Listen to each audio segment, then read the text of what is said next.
Shalom, puji Tuhan. Tidak terasa sudah seminggu kita berjumpa kembali di dalam online ini. Saya percaya kasih Tuhan yang begitu luar biasa akan dinyatakan di dalam kebenaran firman Tuhan, di mana sebentar kita semuanya akan diberkati oleh kebenaran firman Tuhan itu.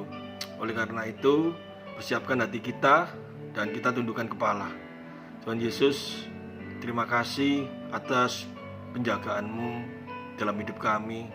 Terima kasih atas segala sesuatu yang telah Kau berikan di dalam kehidupan kami. Baik dalam situasi apapun juga, kami percaya Engkau Allah yang begitu mengasihi kami.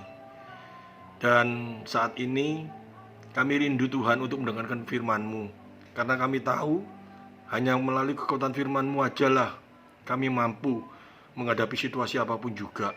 Oleh karena itu, persiapkanlah hati kami di dalam pikiran kami, supaya kami dapat berkonsentrasi, supaya kami mampu menyimak, mengerti, melakukan di dalam kehidupan ini setiap kebenaran-Mu. Demikian juga hamba-Mu, berikanlah hamba-Mu kesehatan, hikmat, akal budi, satu kemampuan untuk menyatakan isi hati-Mu melalui kebenaran firman Tuhan, sehingga melalui mulut bibir hamba-Mu kebenaran boleh disaksikan dan kami semua boleh menerima berkat. Dalam nama Tuhan Yesus Kristus kami siap diberkati. Haleluya, amin. Shalom, puji Tuhan. Hari ini saya akan menyampaikan kebenaran firman Tuhan, di mana sebelum menyampaikan kebenaran firman Tuhan ini, saya ingat ada sebuah peristiwa yang perlu saya saksikan, dan ini menjadi topik di dalam kebenaran firman Tuhan ini yang nanti akan saya sampaikan, yaitu apakah Allah dapat dipercaya. Ini kita sebagai orang percaya pasti kita ngomong semua,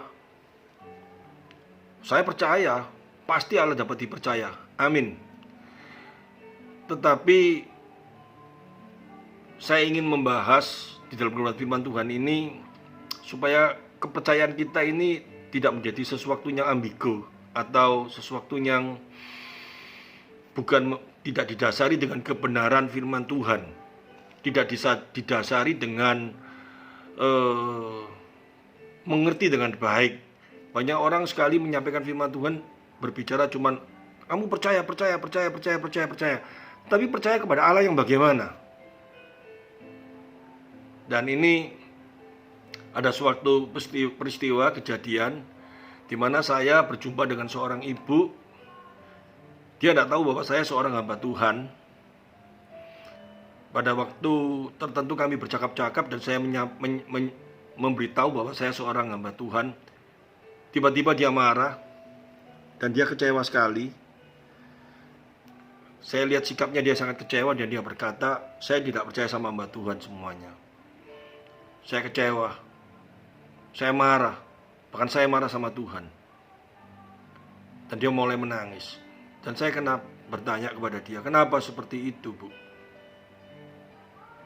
Dia berbicara, anak yang dia kasihi, anak yang pintar, mendampingi dia bekerja, dia seorang bisnis yang sangat luar biasa majunya. Dan pada waktu itu anak itu mengalami satu penyakit, yaitu kanker, ya.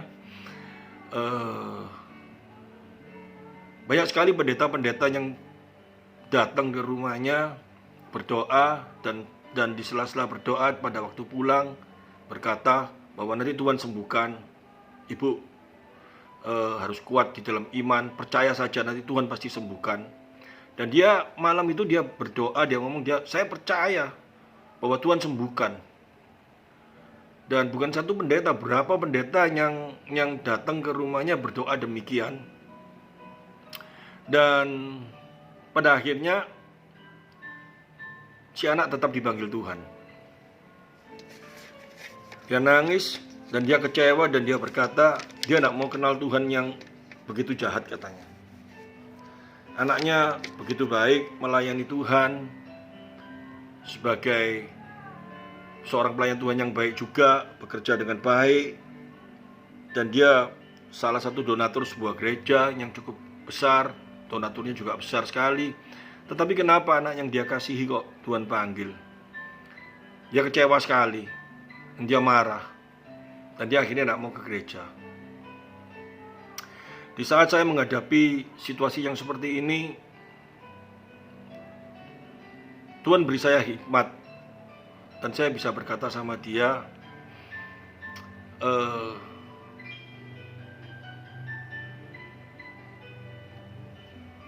saya ingatkan dia melalui kebenaran firman Tuhan.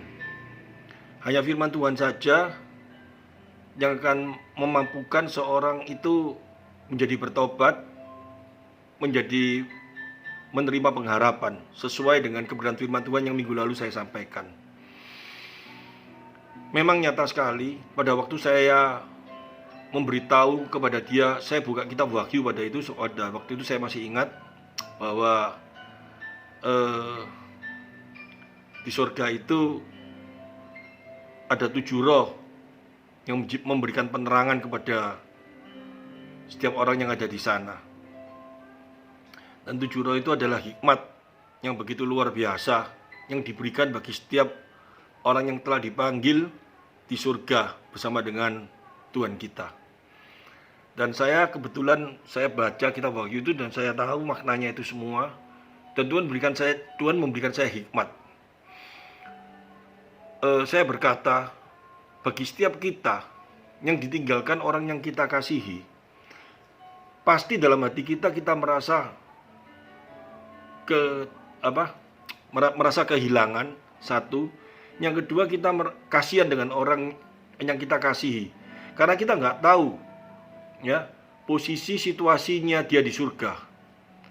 Dan kita berpikir nanti dia di surga dia sendirian,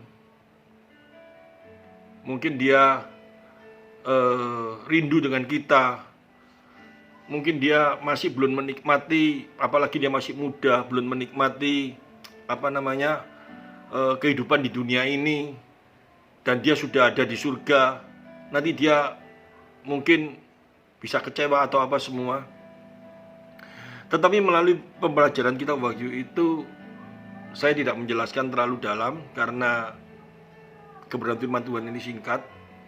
Itu digambarkan bahwa di dalam kitab Wahyu itu jelas sekali bahwa pada waktu kitab Wahyu itu diberikan melalui pewahyuan kepada rasulnya Yohanes, itu dengan satu tujuan, di mana saat itu orang-orang yang melayani Tuhan, yang mengasihi Tuhan, mereka ditangkap oleh kaisar, pada waktu itu Kaisar Nero.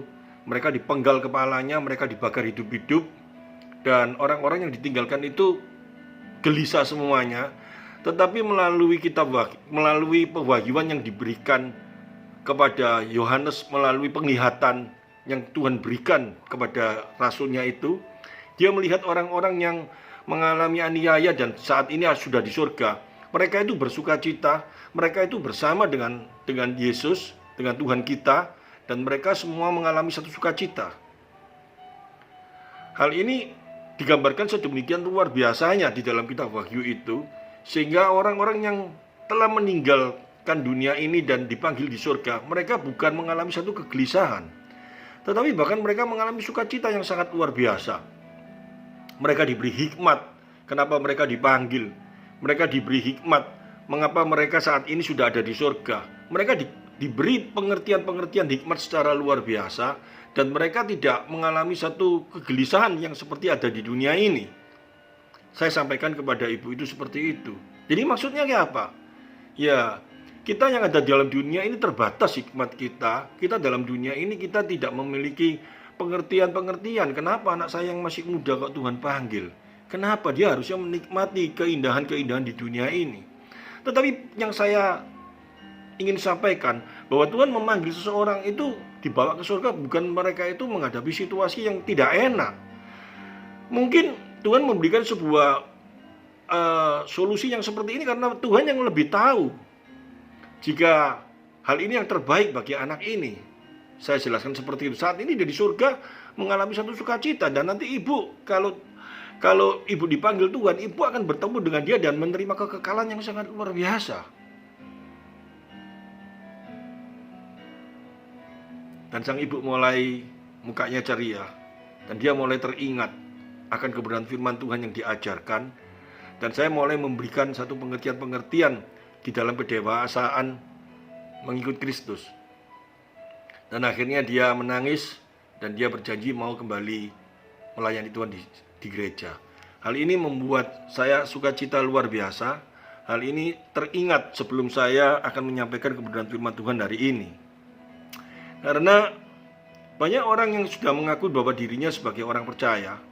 Banyak sekali orang yang mengaku sudah percaya kepada Tuhan Yesus, kepada Allah Bapa, kepada Allah Roh. Tetapi pada waktu menghadapi kehidupan di dalam dunia ini, kepercayaan itu tanpa kebenaran firman Tuhan itu hanya sebuah kekuatan firman Tuhan, maksud saya itu hanya sebuah kepercayaan yang dipaksakan, kalau saya boleh ngomong seperti itu. Contohnya, mungkin pada waktu kita menghadapi berkat yang melimpah secara luar biasa, kita ngomong, oh berkat ini dari Tuhan. Tuhan yang memberi berkat ini kepadaku hari ini. Apakah ini benar? Apakah ini benar-benar dari Tuhan? Karena firman Tuhan juga ada yang berkata bahwa iblis pun sanggup memberikan berkat kepada manusia.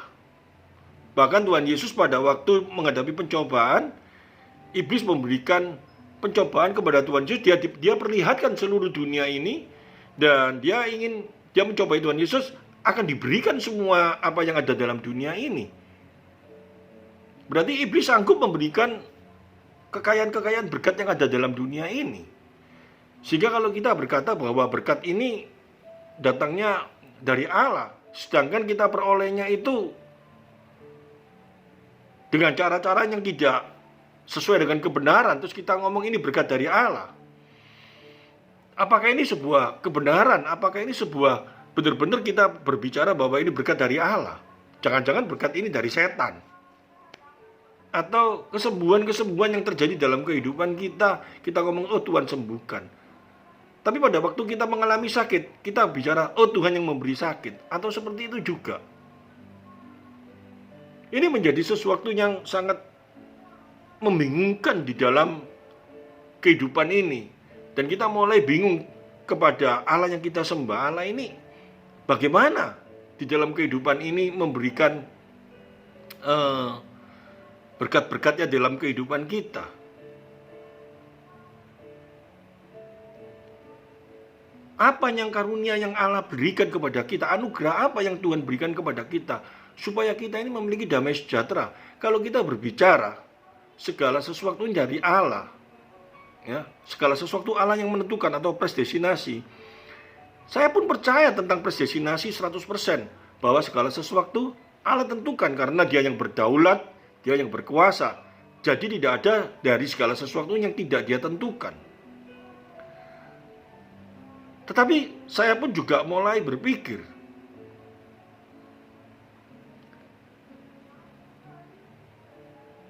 di dalam kehidupan kita yang saat ini yang terjadi, kalau kita berkata, ini Allah tentukan, ini Allah tentukan, terus di dalam kehidupan kita sendiri ini bagaimana peranan kita dalam kehidupan ini?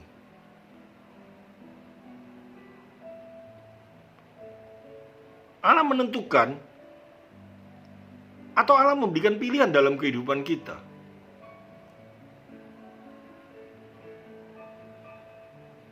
Ini sesuatu yang harus menjadi pemikiran yang sedemikian luar biasanya dalam kehidupan setiap anak-anak Tuhan. Sehingga kita jangan sampai salah arah, ya. Kebenaran firman Tuhan saat ini memang agak berat karena menyangkut predestinasi, segala sesuatu Allah tentukan. Tapi saya ingin memberikan sebuah gambaran di dalam kehidupan kita. Banyak orang percaya yang menjadi bingung. Bahkan saya baca di dalam kitab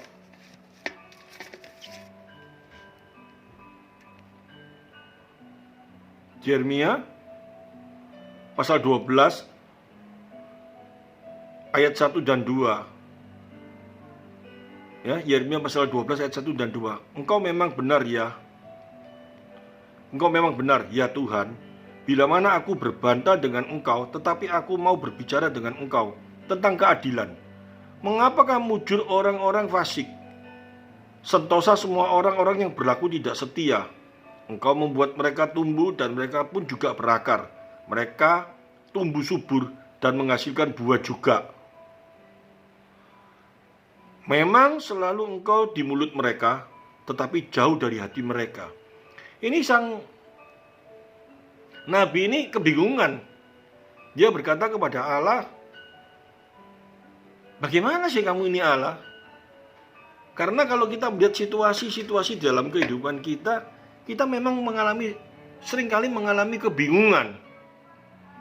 Ya, Allah yang adil, Allah yang berkuasa, kenapa orang-orang ini kok mengalami penghukuman? Kenapa orang ini kok tidak menghadapi satu situasi yang seperti yang dikatakan bahwa Allah akan menghukum orang-orang yang jahat, orang-orang yang mengalami, orang-orang yang begitu fasik, orang-orang yang seperti itu. Tetapi mereka di dalam kehidupan ini mereka malah mujur. Sampai mati pun mereka menghadapi satu kemujuran. Tapi setelah itu, tanpa Kristus, saya yakin mereka ada di neraka.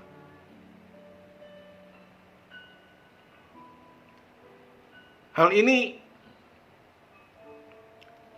penting sekali di dalam kehidupan kita untuk kita resapi dan kita mulai pikirkan. Tanpa kita memikirkan hal ini, kita sering menghadapi situasi-situasi yang membuat kita menjadi gelisah. Ayub pun di dalam Ayub pasal 10 dia mengalami hal yang demikian juga. Kalau kita lihat coba.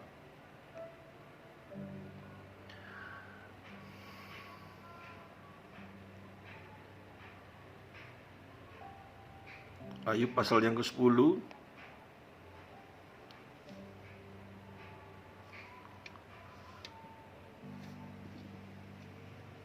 mulai ayat 1. Aku telah bosan hidup, aku hendak melampiaskan keluhanku, aku hendak berbicara dalam kepahitanku. Aku akan berkata kepada Allah, jangan mempersalahkan aku. Beritahukanlah aku mengapa engkau berperkara dengan aku. Apakah untungnya bagimu mengadakan penindasan, membuang hasil jeripaya tanganmu, sedangkan engkau mendukung rancangan orang fasik? Ini sang nabi pun juga mengalami satu kebingungan.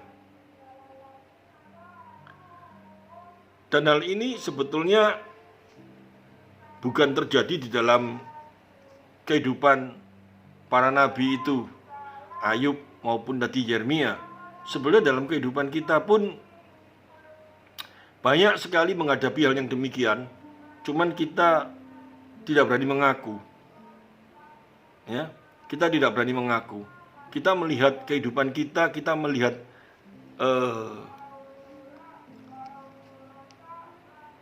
suasana, keadaan orang di sekitar kita, kita sering mengomplain kepada Allah. Tetapi kita tidak berani berbicara secara terang-terangan. Ya. Tidak berani berbicara secara terang-terangan karena ada beberapa hal yang menjadi moral, kalau saya ngomong ya, moral di dalam kehidupan orang-orang percaya. Sehingga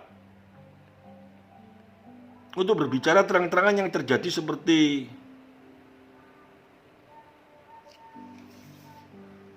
yang dialami oleh para nabi itu, kita tidak akan berani berkata seperti itu secara terang-terangan. Tapi kenyataannya banyak hal yang terjadi di dalam kehidupan manusia itu seperti itu. Coba kita lihat ya, di mana tulisan sang rasul ini ya.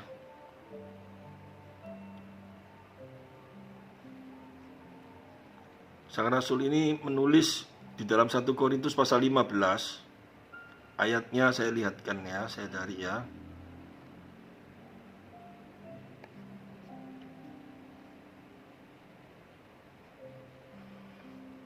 Sebentar.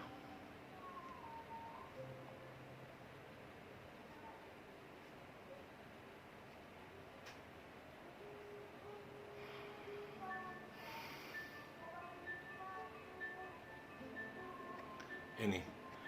Jadi sang rasul ini ingin menjelaskan kepada di dalam 1 Korintus pasal 15, 1 Korintus pasal 15 dimulai dengan ayat yang ke-15.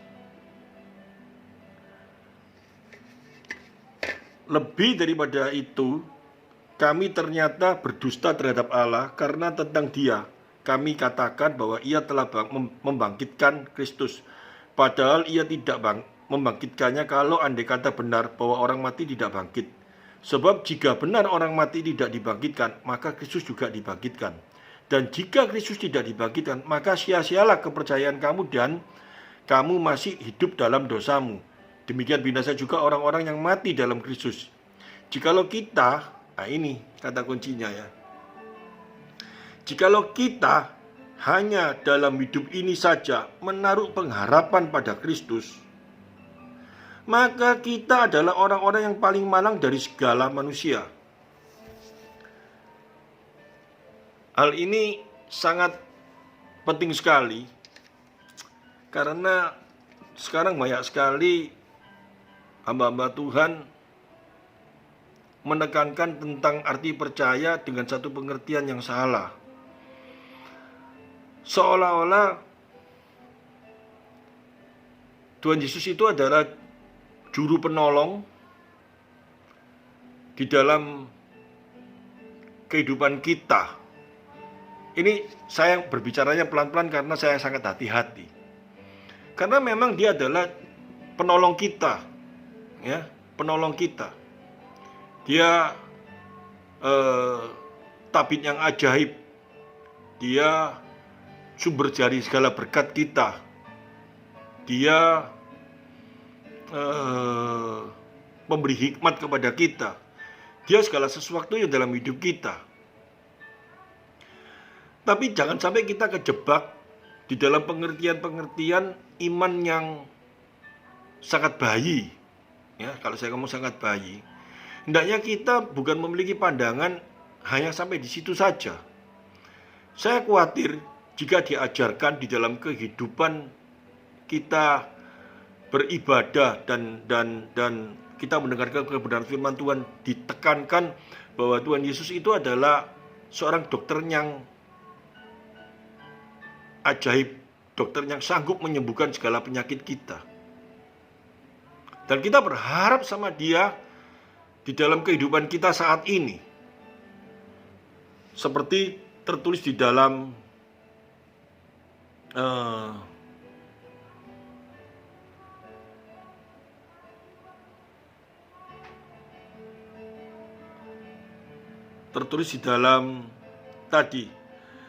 di dalam 1 Korintus pasal 15 ayat yang ke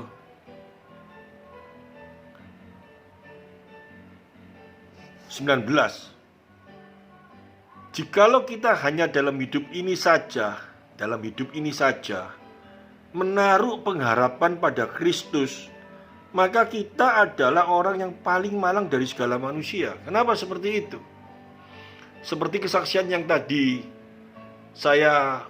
awal-awal saya jelaskan.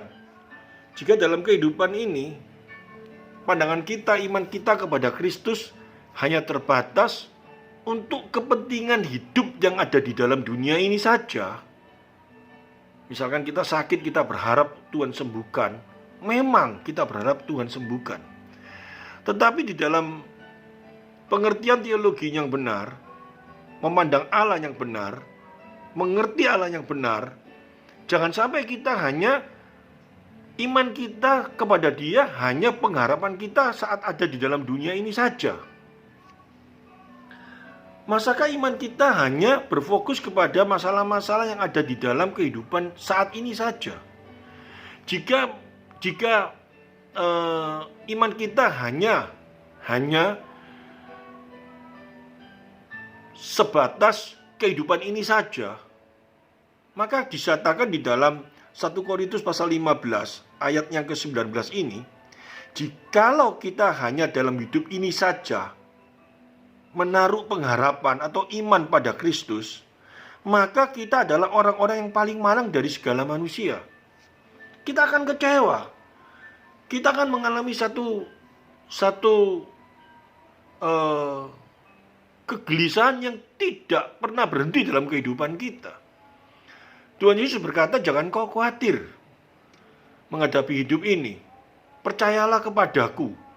Itu jangan kita berpikir kekhawatiran itu dengan satu pengertian bahwa nanti kebutuhan kita Tuhan berikan. Nanti segala apa yang kita butuhkan Tuhan kasih.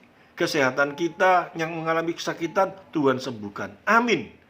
Jika hal itu terjadi, kita harus berkata ini Tuhan yang beri.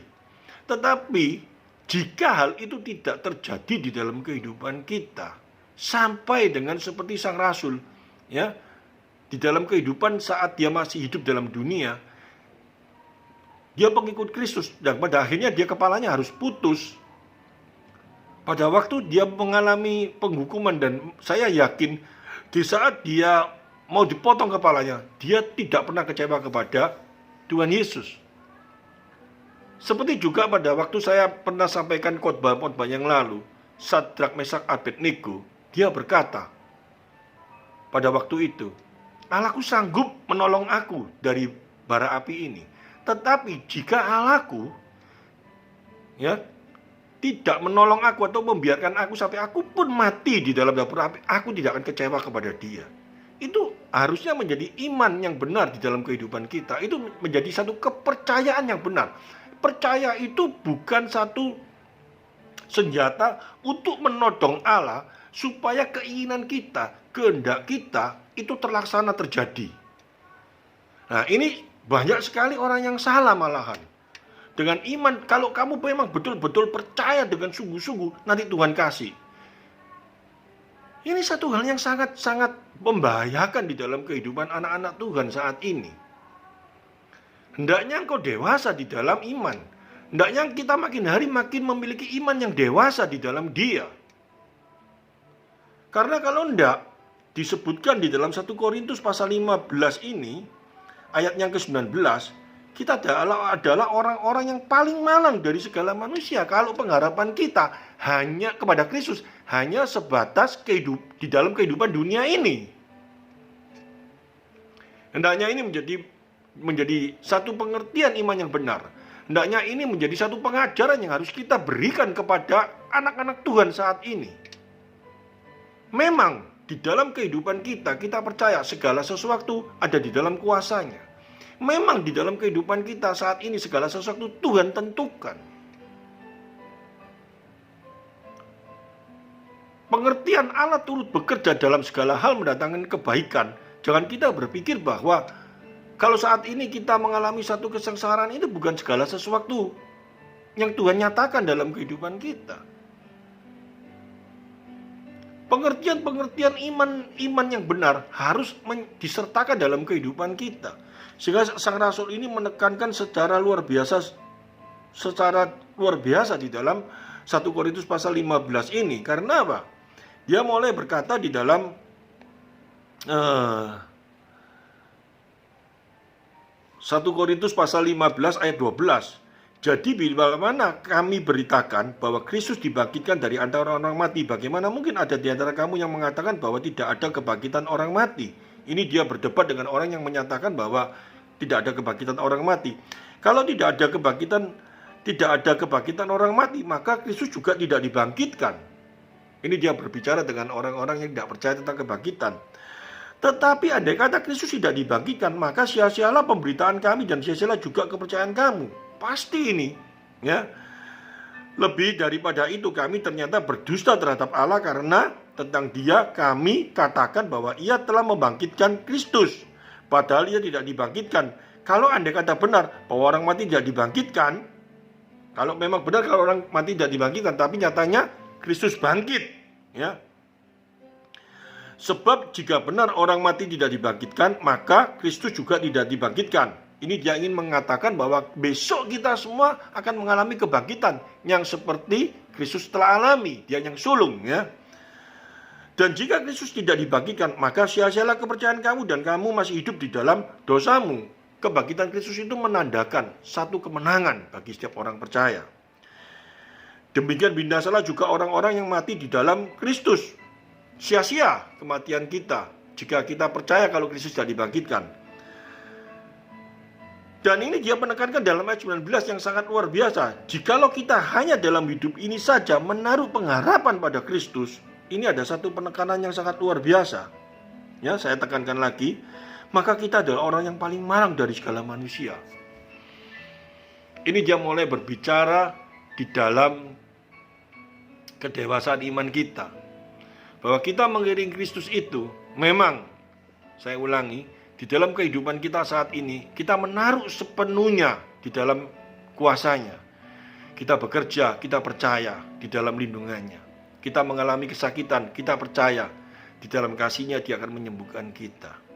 Di dalam setiap persoalan dan masalah, kita percaya Dia akan memberikan jalan dalam kehidupan kita. Tetapi pengharapan kita bukan hanya di sana saja.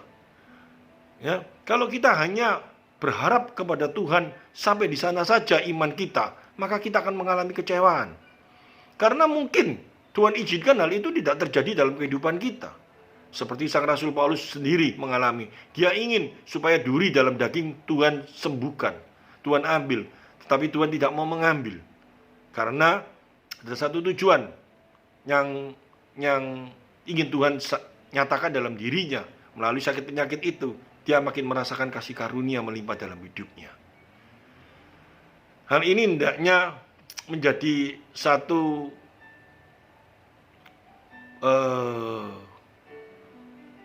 pemikiran dalam kehidupan kita.